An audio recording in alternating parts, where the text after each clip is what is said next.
Welcome to another episode of In This Corner with CYRUS FEES. Great episode here as we get ready for BKFC 41 in Denver, Colorado. I have one of the fighters, one of the feature fighters on the card, and by far the biggest fighter on the card. So let's give him a proper introduction here. 22-year professional MMA career in UFC and IFL, and even a little stint there in Affliction.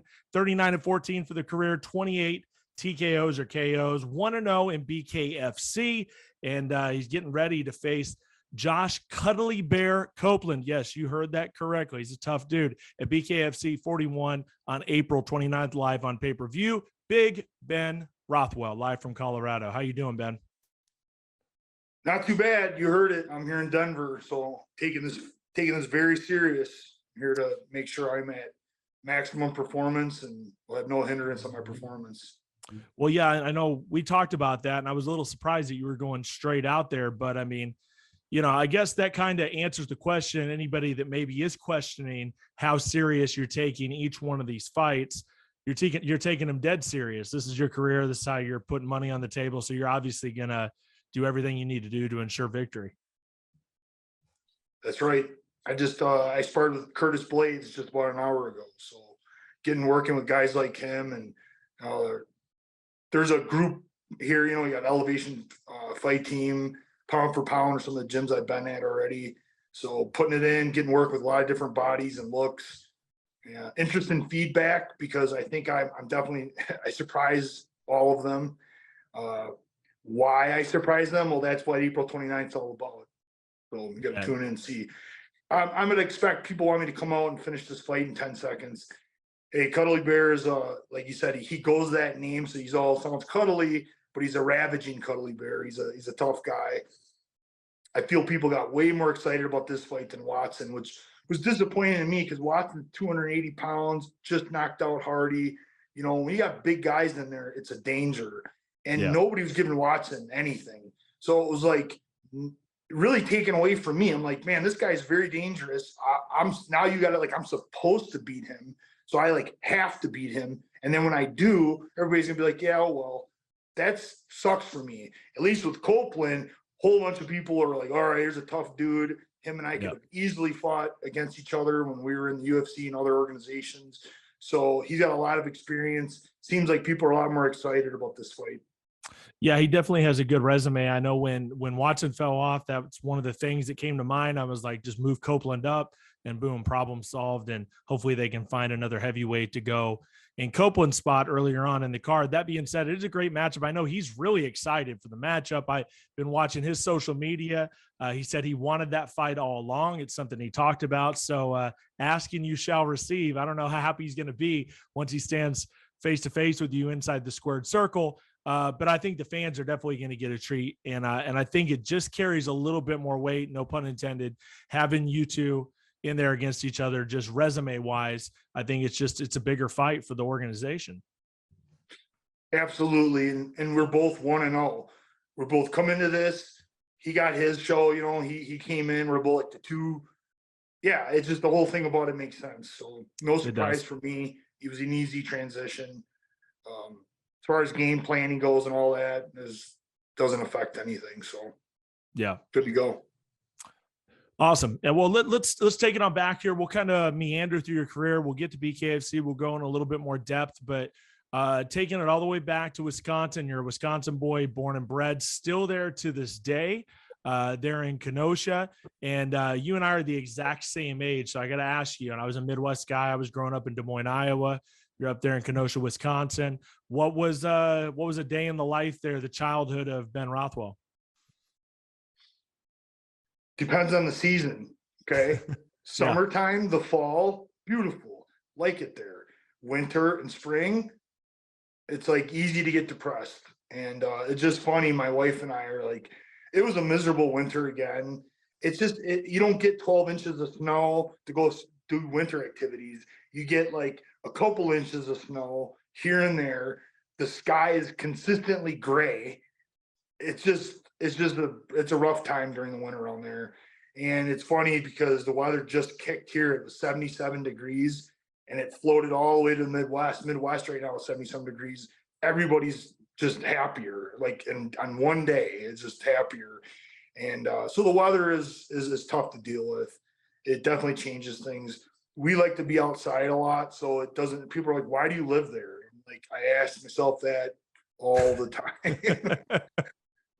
There's a pilgrimage of people that are coming down where I live. So you get a little taste of Tennessee, you may end up down here, man. The weather's better. You know what? I keep hearing, and you were like number 6. And then somebody here, I was just talking about it too, and they're like, "Yeah, I'm going to go to Tennessee." And I'm like, "Man, I hear nothing but good things, the weather and everything." So you might have been off moving to Tennessee. I don't know, man. They might have to do it. Might have to do it. I got to ask you. So as a kid, because in your game, in your interviews, obviously you kind of give that pro wrestling feel with the laugh and you have fun in there and that sort of thing. What was that an influence on you? Were you a wrestling fan back in the day? I think everybody was, but I'm guessing you were too. Yeah, I was in the in that time frame with Hulk Hogan, Macho Man. They were doing their thing, Ultimate Warrior. I was not watching as much as some people. Like, some people were religiously watching it, but we would watch it when we could. And obviously it was fun. And when I got a little bit older, I didn't watch it all through the end, like high school, until right at the end of my high school, my friends got addicted to the Attitude Era. And I just watched sometimes with them. They were like Stone Cold, The Rock, and all that, and they were just balls deep in it, and they loved it. And they were like 20-year-old dudes, they really loved it. I've always respected them because I know what kind of athletes they are. And there was a period of time when people were like almost disrespecting it. They're, "Oh, it's fake, this and that." And I'm like, go in there and do what those guys are doing. Like, you got to give them credit. And now it's just, it's bigger than ever, it seems like. Was there ever a temptation to go give it a shot? Did you ever get an offer to go give it a shot? I know big guys like you get offers like that. They want to fly you out to Japan, put you inside of a ring. Some guys kind of went the WWE route. There's a lot of options for somebody as big and formidable as a guy like you. So I got to wonder if that question hasn't been floated to you before. I've always blamed being in Kenosha, Wisconsin. People go, "Where?" And I go, "Yeah, exactly." I think if I was living in California or Vegas or Florida, I think I can't help but believe I would have had a lot more opportunities. I would have met more people, and I just live in a hole. It's just no kidding. I just live in a really small place. Sure. And it's been good and bad. Good for me because I'm not about that showmanship life. Like, I just like kind of doing my thing and being humble. But at the same time, it sucks because I lost a lot of opportunities. Yeah. So no, I never got any offers. But I've been asked, I don't know how many, thousands of times, "Man, are you going to do wrestling?" Like, you should do wrestling. In fact, someone was just saying that, just like, "Man, you should do wrestling. You should go to wrestling." So people definitely think still not out of the question. Still not out of the question. I mean, it would be fun. I mean, the way they do things now, you see Logan Paul's in there doing his thing, and they re-signed him. And I mean, I obviously, a part of me really like and would want to do it. I feel like I could really be a character, Oh, without a doubt, without a doubt.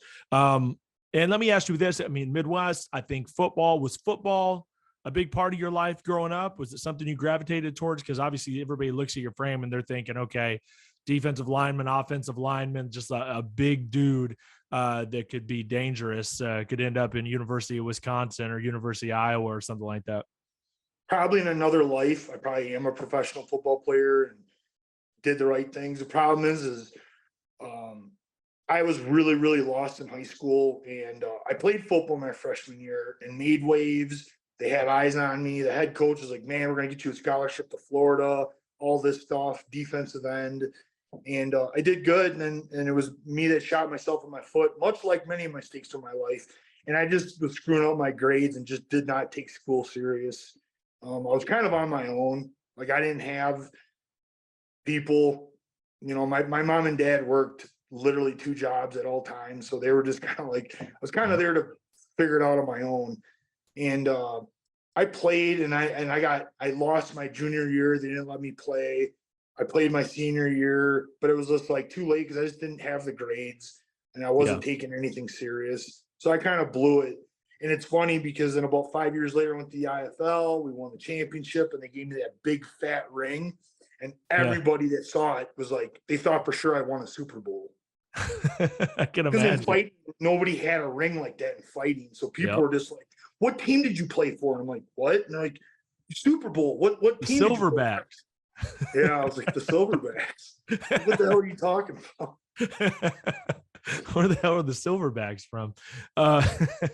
That's funny. We're going to get to IFL, but I got to ask you, I mean, it seems like, you know, and this is just basic Wikipedia research. I read a few articles and stuff, and it seemed like, you know, there were a few things that kind of pushed you towards fighting and kind of got you down this road. You know, the bout, you obviously had the bout with meningitis when you were really, really young, which I'm sure we could really go in deep on, but I think a story's been told, but you had meningitis. I mean, it nearly took you out, caused a lot of problems for you.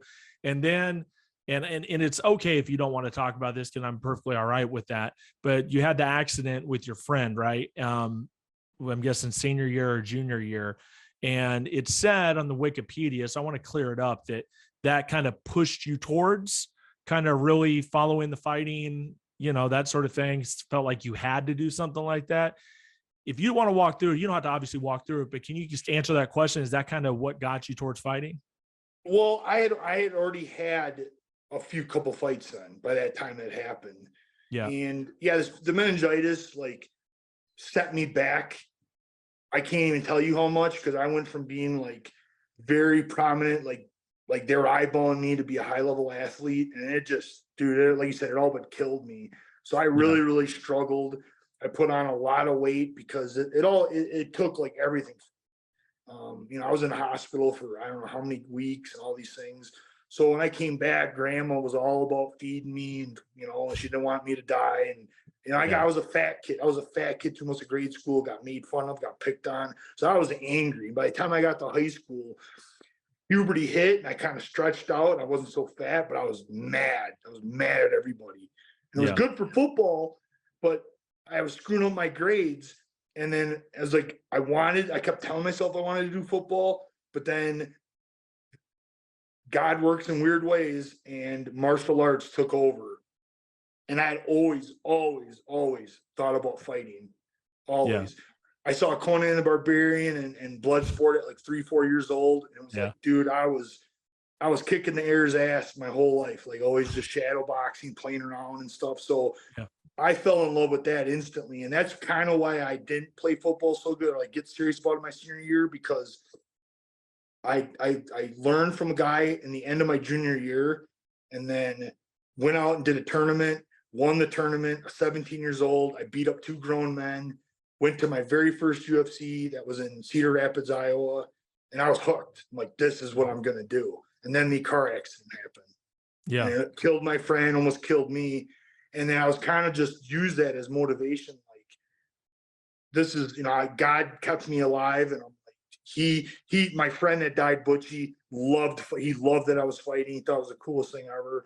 So I kind of use that all to be like, all right, I need to pursue this and go with it. Well, through pursuing it, you end up at Miletich Fighting Systems. And at the time, that was the school, right? I mean, there was only best gym in the world at the time. Yeah, absolutely. I mean, that even myself is at that time, I was not into the sport at all. I was one of those 20-year-olds that was into wrestling a little bit too much.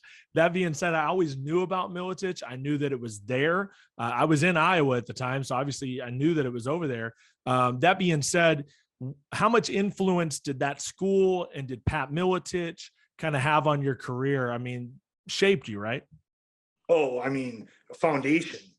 Part of my, you know, if I'm a house, Miletich is my base, my foundation, 100%. Yep. Like, it'll be with me forever.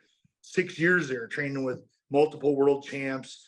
You know, me and Tim Sylvia, they said our sparring sessions were worthy. People would pay money to watch them. They said they were like that. Yeah. You know what I mean? Like, me and him went to war. A whole bunch of heavyweights, known heavyweights to come through there that we trained with. Obviously, all the knowledge from Pat Miletich. The guy that I started with, that I trained with the first 5 years, came from Pat's. So the first 11 years of my career, you know, I would credit to Pat for sure. And then, you know, having those guys in the gym, is there anything that pops up? Is there a story? Because you had a lot of characters in that gym at the same time at its height. Is there anything that you can kind of recall on, just something crazy that happened at the gym? Just, you know, something that you would get out of a Matt Hughes, or you would get out of a Tim Sylvia, Jens Pulver, all these guys that were kind of there around the same time? Way too many stories that we don't have time for. And I can't even tell you the best one, but I know one that pops off the top of my head just because he's getting put in the Hall of Fame. I think it's a funny story. Jens Pulver freaking out on Mike Sesanolovich and Rory Markham because they would think it was funny. The three of us lived above the gym, and they would think it was funny because every weekend I drove home to my daughter. Every weekend I drove 3 hours back and forth to go see her on the weekends, and they would ravage my food and thought it was funny because us three were broke as a joke at the time. Yeah. And I took a video camera shot of my peanut butter showing that it was a brand new one, because they would always lie about it and deny about it. So I took a video camera. I come back home after the weekend, and yeah, they scooped out shovels of it, all this stuff. And they're like, we didn't do it. And I was like, look at the film. And they were like, oh my God, he videotaped it. And they were like trying to turn it on me. Like, I'm like, how bad of me to like, that I had to do that of him. Well, Jens Pulver got the whole story, and he freaked out on him for it. And it was hilarious because he's in the gym. He's like, you know, calling them all sorts and everybody's laughing. Like, he did it in front of all the fight team. It was like 20 some guys, and they're all laughing at him. And it was pretty good the way Jens Pulver freaked out on him for it. You know, I'm so incredibly happy. I had Jens on the podcast probably 2 years ago. And you know, Jens is admittedly a very emotional guy. It doesn't take, you know, it doesn't take much to get some tears welling up in his eyes. And we went through a few things, and man, I couldn't be happier to see him. And I even asked him, I asked him right on the podcast, I said, listen, does it bother you that you're not in the Hall of Fame yet? And he was 100%. He's like, no. He goes, if I get in there, I get in there. I'm not worried about it. You know what I mean? And he really maintained that attitude. And I think that's why when he went in and everybody saw the reaction, everybody was so damn happy for him because, you know, he let all that emotion out. I can only imagine hanging around with Jens Pulver. That had to be a trip. Yeah, like you said, man, he's an emotional guy because he wears his heart on his sleeve. He's one of those guys that's real and don't piss him off. You know what I mean? Like, his line was very blatant. Like, don't do this or do this. Like, you know, and I always appreciated that in him because I had somebody I could get along with. Yeah. Quick sidebar there. I saw that, and by the time this airs, it may have already happened. I'm not sure, but Tim Sylvia signed on to a slap league. You and I were talking about this, I think in Milwaukee, and you're like, listen, if somebody signed me to slap league, like I would probably kill somebody, like no joke. Do you feel like Tim Sylvia is going to seriously hurt somebody, or how do you think that's going to go? I don't know what Tim's conditioning's like, but if Tim, you know, he's not making fun of him, but I heard he's like 400 pounds, but the guy is 6'8". He's a giant human being, so he can carry that. If he retains any of what he had when we sparred, yeah, I mean, dude, it's a world-class guy. He knows how to strike. He's gonna hurt someone bad. Quick thoughts on any just immediate thoughts that come to mind when you saw the slap league and how it kind of came to prominence? And it almost feels like it's already kind of fallen off because I haven't really seen anything that's been popping up on my feed. People can't get behind it. People can't get behind it. They watch it and they're like, this is an abomination. Yeah. You know what I mean? Why do somebody gets knocked out? It's because two people are battling. Yeah. Asadine and you know, Alex Pereira just happened, right? Yeah. Gets knocked out. But like, one guy was beating the other dude and like showing technique and doing all that. Another guy like finds his spot, lands a shot. That makes people excited because he didn't have to get hit. He could have blocked it, he could have ducked, he got hit. That's the sport of it. Standing with your hands behind your back and letting someone blatantly blast you. You know what I mean? It's just, it's not, people don't like it. It's not a sport in that sense. And, you know, fighting has always, all boxing, MMA, BKFC, we battle with people worried about injury, brain injuries and specifically. Well, like I said, you can do pretty good. If you can get in there and beat guys and not get hit, you can do okay. And even when you get hit, referees can stop it. Guys can say, "Hey, I'm done." And slap fighting, dude, you are gonna get blasted. That's part of it. It's like that, dude. There's gonna be people that are gonna have some serious problems in a couple years from now, and it's not good. It's not gonna be good for any of it. It's not good for combat sports. Yeah, I don't feel like it has legs at all. I mean, I really, really don't. And like I said, I feel like they've already kind of abandoned ship on it. I feel like they've already kind of jumped ship on it, and TBS didn't renew it. You're not really hearing anything. You're not even really hearing Dana talk about it. I feel like this thing just kind of evaporates. People are like, remember that one time when they were slapping each other? Remember that thing? I feel like it's literally just kind of fallen by the wayside. Well, what's Maybe I'm sad wrong. is I didn't realize that BKFC still hasn't. We haven't got bare knuckle approved in Vegas yet. And it's like Yeah. they approve that stuff, and we're Yeah. still not. It's like that sucks. I didn't know that. Money That was talks, bro.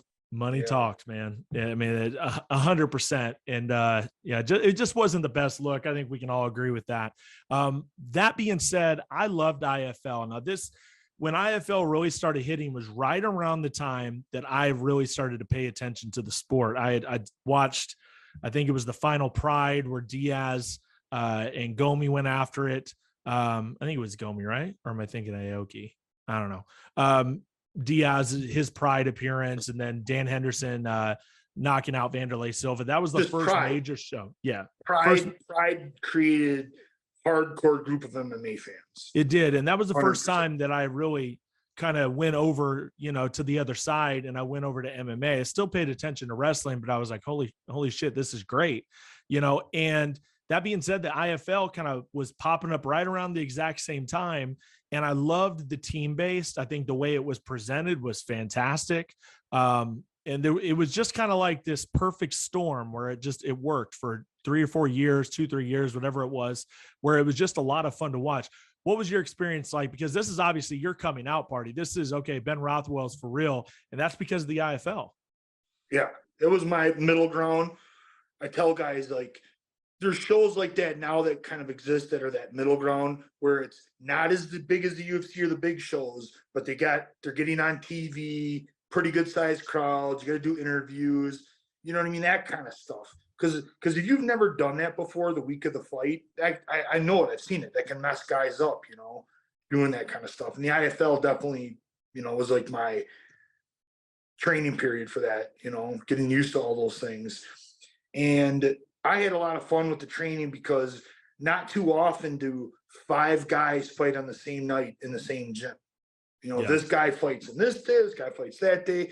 5 of us all had a date and we trained. So it was like awesome in the gym training for it too, because we were all like even though we were different weight classes, we would rally people together and get that whole room full.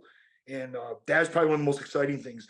When I throw my own shows, half of the card is my guys, 12 guys. They experience that the whole 3 months of training camp. They're all showing up. They all know they say how much they love it. I'm like, yeah, man, this reminds me of the IFL.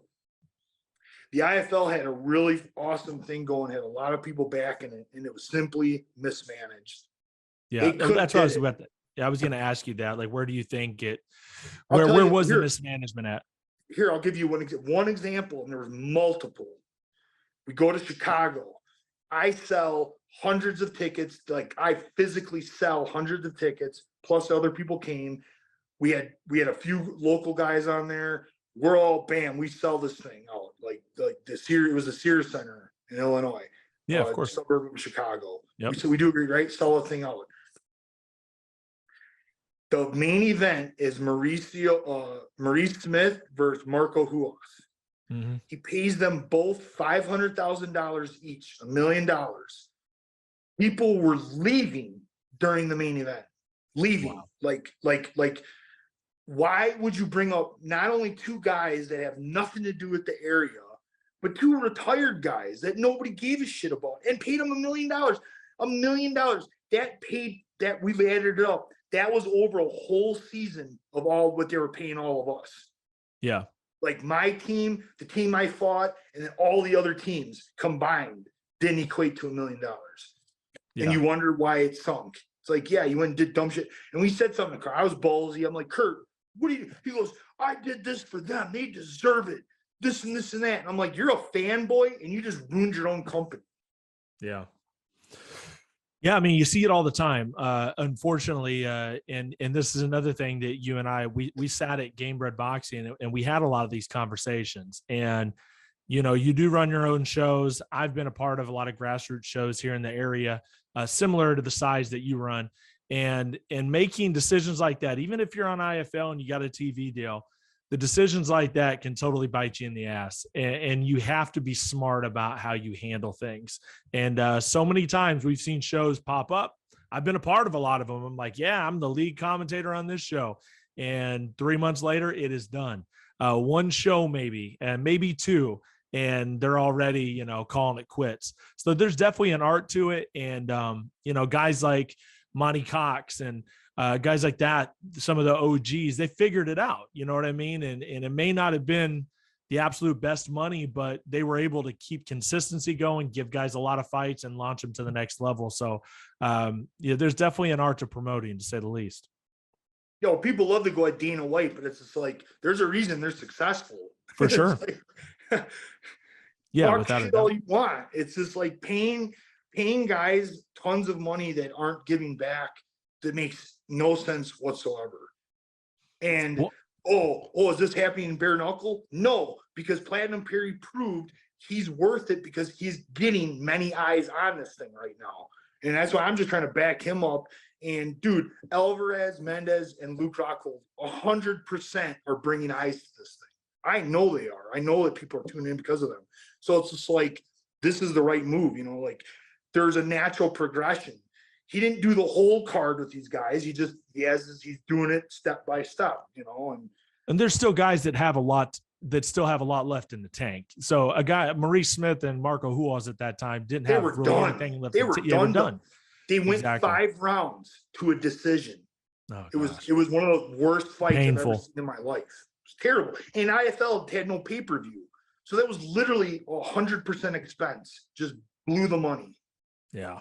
Yeah, that's tough. I mean, I'm sure, you know, you were probably counting on this thing to go a little bit longer, and then you have to transition, and here you are kind of on this incredible streak, and you get tabbed to go to Affliction.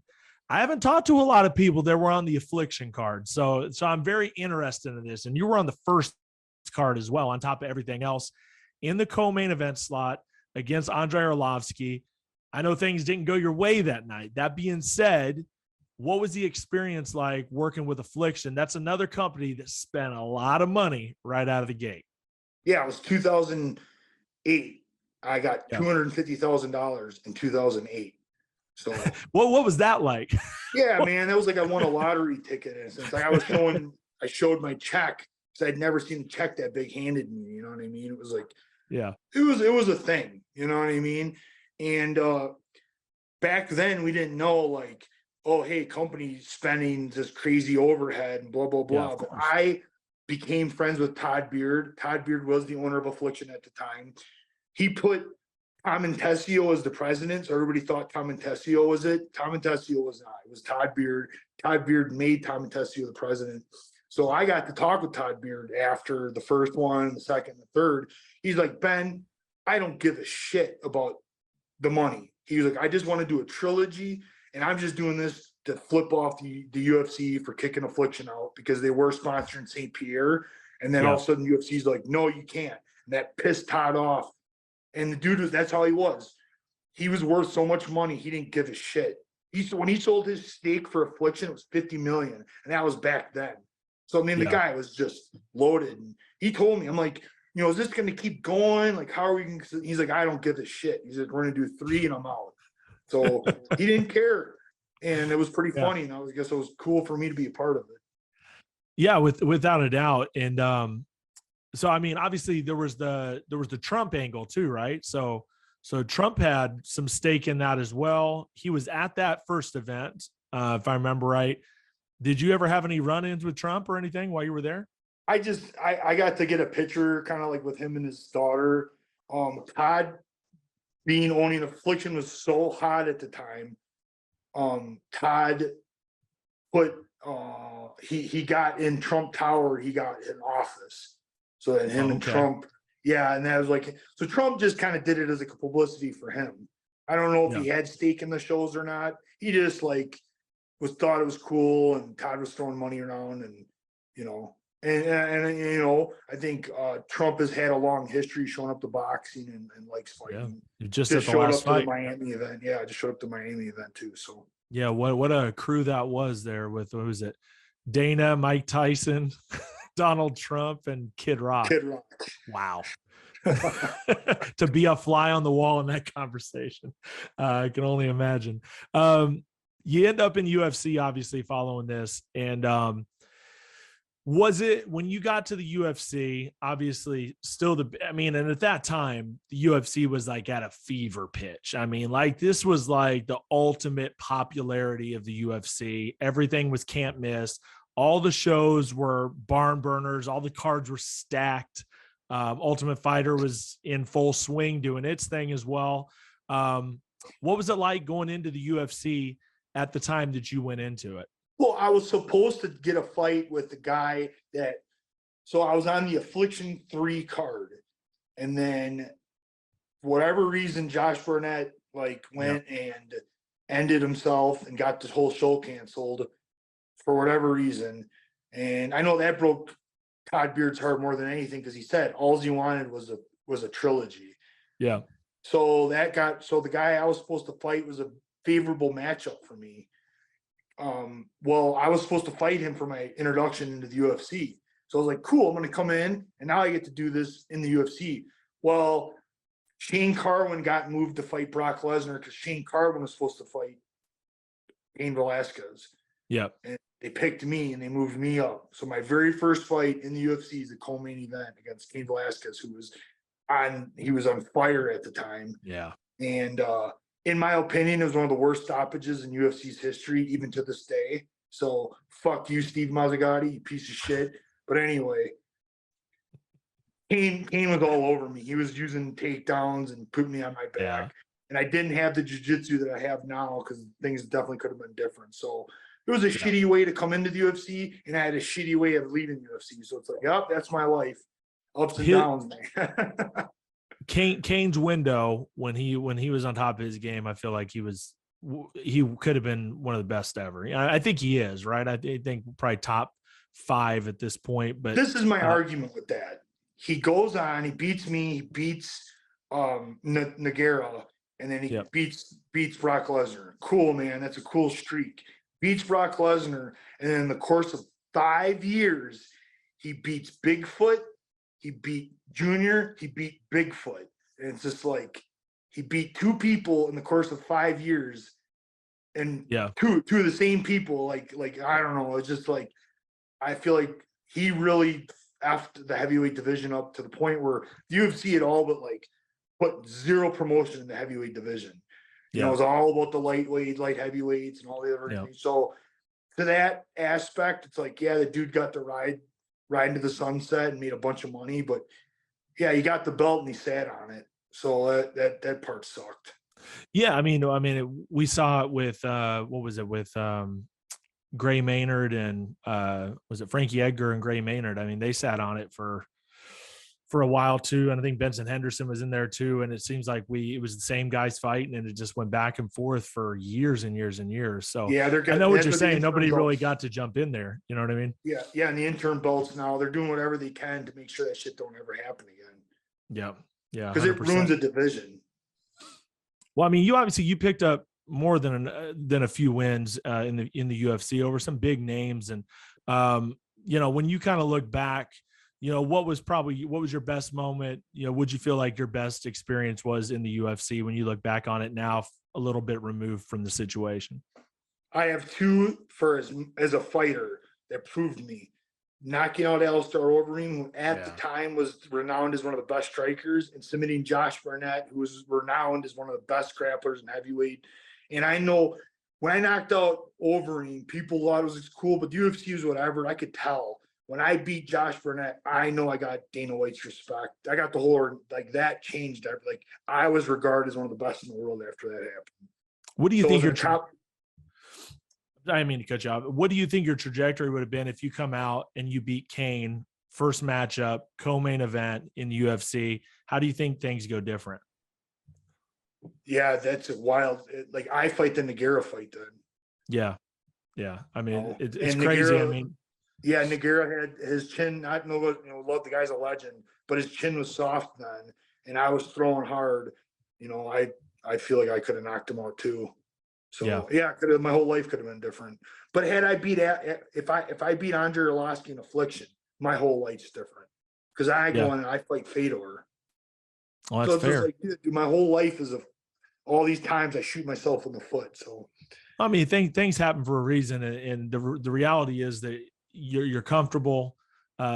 You do have an amazing life from all accounts. I mean, I met your wife. I mean, I've heard about your kids. It sounds like things are pretty damn awesome. So, I mean, shooting yourself in the foot, yes or no, but still pretty incredible the ride you're on, and you're still going now, and now you're as hot as ever, dude, which is a lot of fun in a really cool show. Speaking of which, you walk away from the UFC. How does this decision come together? Leaving the UFC, what else was out there for you when you decided to go with BKFC? Well, first round management is honestly, I probably would have been done fighting in 2019. So first round management is 100% why I'm even still fighting. Always give credit to Abe and Melky. They make deals, man, and they kept me in this. They kept me interested. So I trust those guys a lot, and they were like, "Hey, I was getting offered Gustafsson. I had one more fight left, and I'm like, can we ask the UFC if I beat Gustafsson in spectacular fashion, am I going to get another fight after?" And the UFC said, let's see what happens. And I knew what that meant. I knew what that was. So I said, what else? These training camps are killing me, and I don't want to do this. And then just like, we're looking. So can we just look now? And first round, I was like, yep. And we asked for a release.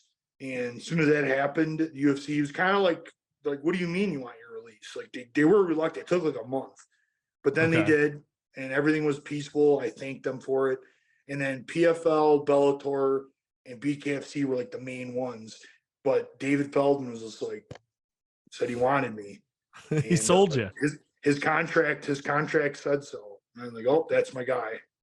Yeah. Yeah. So, I mean, at the end of the day, at this point in your career, you've done, you've been to the UFC, you did your thing. What did it really come down to, money? Or is that really what the final thing was? Or was it, more romantically, was it the sales pitch from David Feldman and being with BKFC and seeing the potential in it? The contract was obviously really, really helps. Yeah. But I had a lot of pushback from my wife because of bare knuckle.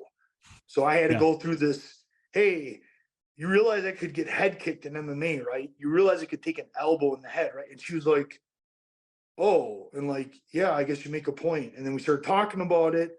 I started talking about my training, my joints, what wrestling was doing to me. These are not good things. And the part that's kind of tough is my weight. Like I'm just a naturally big, like I carry the weight, you know what I mean? Yeah. Curtis Blades was even like, how much do you weigh? And I told him, he's like, damn, man, you carry it good. Like I never knew. Like he guessed like way less than I was. Okay. So I'm like, yeah, I just carry it, man. That's how I am. I probably was meant to be a lineman in the NFL. Like it's just how it is. So what really sold me is there's supposed to be no weight classes. Dave now is going back on that. He's making a weight class, but from what I know, the best I know, it's going to be 285, which is, I can handle that. Like 285 is good. If you guys go back down to 265, that's not going to work for me. I'm not seeing those days anymore. 265 is out the window. I mean, obviously finding competition though is tough, right? I mean, because, when you kind of look at we just found it. I mean, with the situation with Josh Watson, he comes in, then we have to get Copeland in there, and you kind of got to look out on that landscape. It's like, who's out there for me? Is it fighting for a title? And if it's fighting for a title, he's saying that heavyweight's going to be 285 now. That's going to be the official limit for heavyweight. Okay. Because right now there isn't one. People think it's 265, but that's just the contracts. Every fight gets a contracted weight. It doesn't mean it's whatever. Okay, But I got you. So he said, you know, if you look on boxing, boxing is 206 to whatever. So whatever reason they want to have it, and he says if he keeps it any higher, then he's looking at having to make a super heavyweight division. He absolutely said he's not making a super heavyweight division. So the best of my knowledge, 285 is going to be the new heavyweight limit. yeah, I mean, super heavyweight, there's just not a whole lot of options. I think that's the key there. So, well, I mean, at least you got up to 285. I worked with you a little bit. Speaking of which, you go to fight Bobo O'Bannon. That was in Monroe, Louisiana. We know how that went very, very quickly. Dispatched of him, 20 seconds, 18 seconds. What was the official count? I'm sure you know. Well, when he hits the ground or the 10 count? When he hits the ground. He hits the ground in between 3 and 4 seconds, and then there's a 10 count. So you guys come up with whatever you want. Okay. 18 seconds, 20 seconds, whatever you want to say. That being said, I mean, what a debut, man. I mean, I remember I was there, I was sitting there watching. I'm like, holy crap. It was exciting. Got the crowd absolutely lit. You were all riled up. You're like, let's do it again. I want to get back in next month. I'm like, yeah, right. With that contract, you are not getting back in next month. That's all I was thinking. But it was exciting. Everybody wanted to see you right back again. And then I guess we'll stay there for a second. What was that feeling like to get in there? Obviously, Bobo didn't put up a whole lot of a fight there, but how did it feel, taking him out that quickly and not having the gloves on?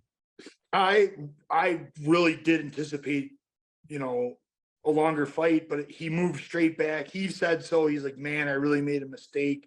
And for him, it was bad night because I completely capitalized on him. He moved right into my range and I just never stop throwing. I would think most people are going to move left or right and we're going to have a fight, and I'm ready for that. So I'm excited because there's still a whole list of BKFC fans that don't give me any respect. They don't think I have skills. And obviously I gotta show some people what I can do and change some minds here.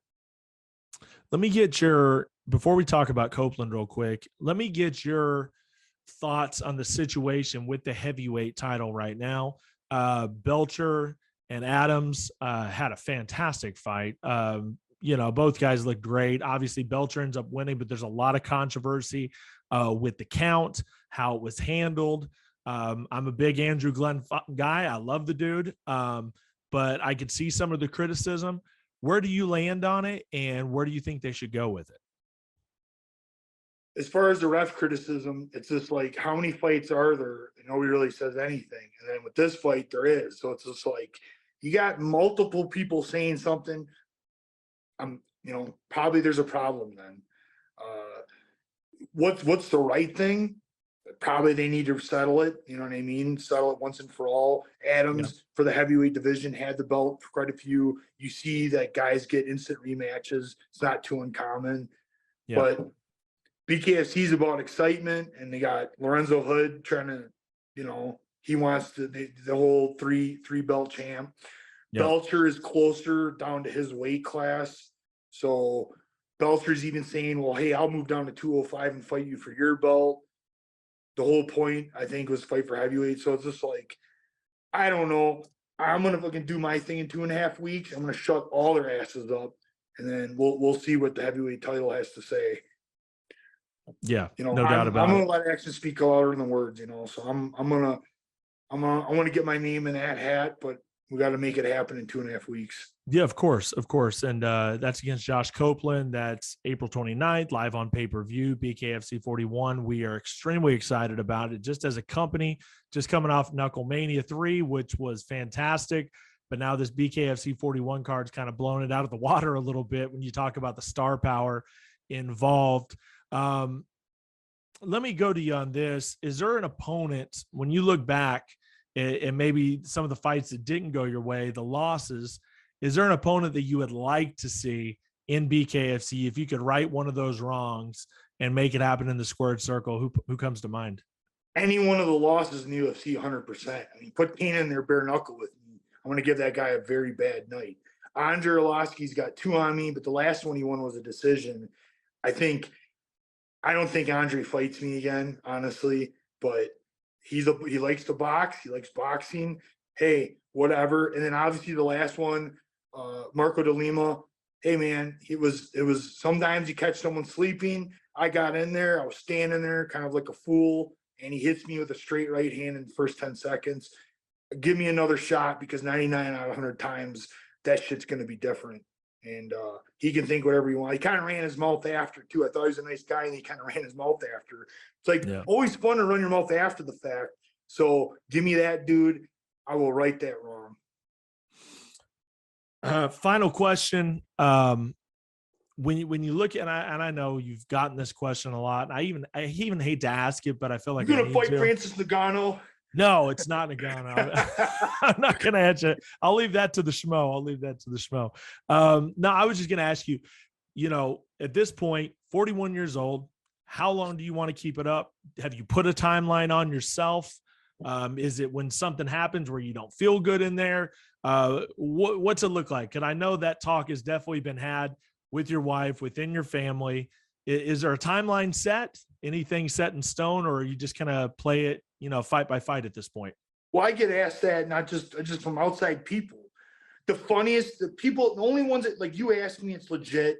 My family asks me, it's legit. When someone that doesn't even know that I fight asks me that question, that's the one that pisses me off. It's like, you don't even care, watch what I do and know, but you just want to ask me that question like an asshole.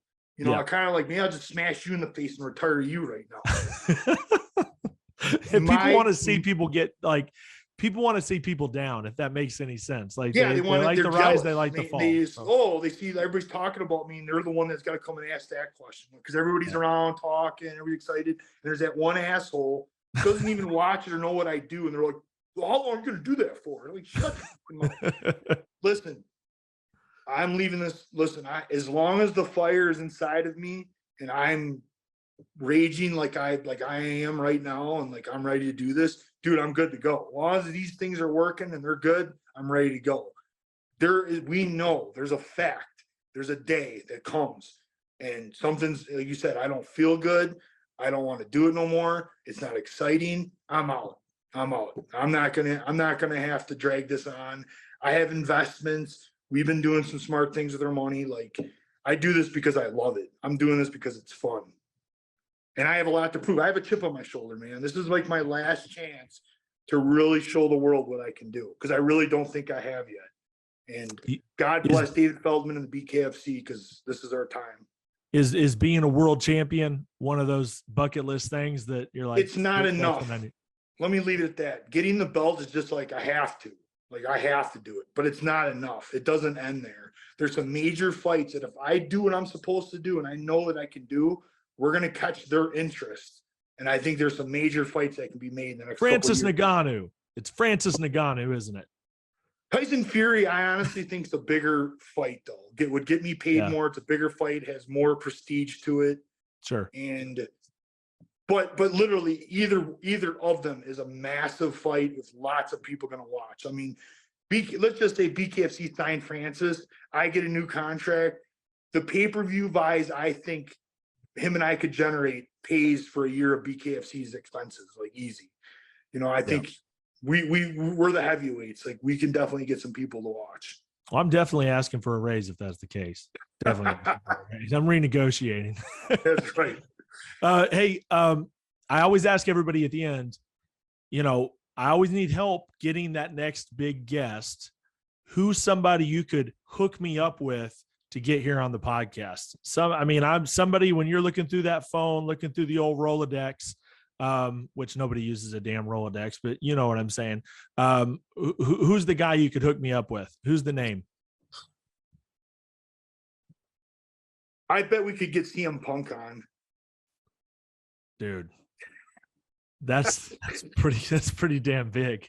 Kind of kidding. Like, we could make some phone calls. I know Duke Rufus is contact with them still, and that would be me. Dude, but man, I'll owe you major if you get CM Punk. Let's talk to CM Punk about doing bare knuckle. I think that. Oh shit! I don't think he wants it. Maybe he wants it. Who knows, man? It might be on his bucket list. Who knows? Well, dude, thank you so much for the time. We can't wait to see you on April 29th. It's going to be awesome. And have fun out there in Colorado and enjoy the high life out there. Hey, I'll see you here though, right? Yep, I'll be there. There he is, folks. Big Ben Rothwell right here on In This Corner. Absolute pleasure to have him on. And folks, if you haven't gotten it yet, the pay-per-view is very simple. You're going to be able to get it on all of your satellite and cable providers. You're going to be able to get it on the BKFC app. You're going to be able to get it on Fight TV. You're going to be able to get it on ppv.com. It's everywhere, right? So you're going to be able to get this on Rumble PPV, YouTube PPV. Any way that you think you can get it, you can probably get it. And we hope you're a part of it, BKFC 41. Big thanks to Ben Rothwell. I'm CYRUS FEES. We'll see you next time right here on In This Corner.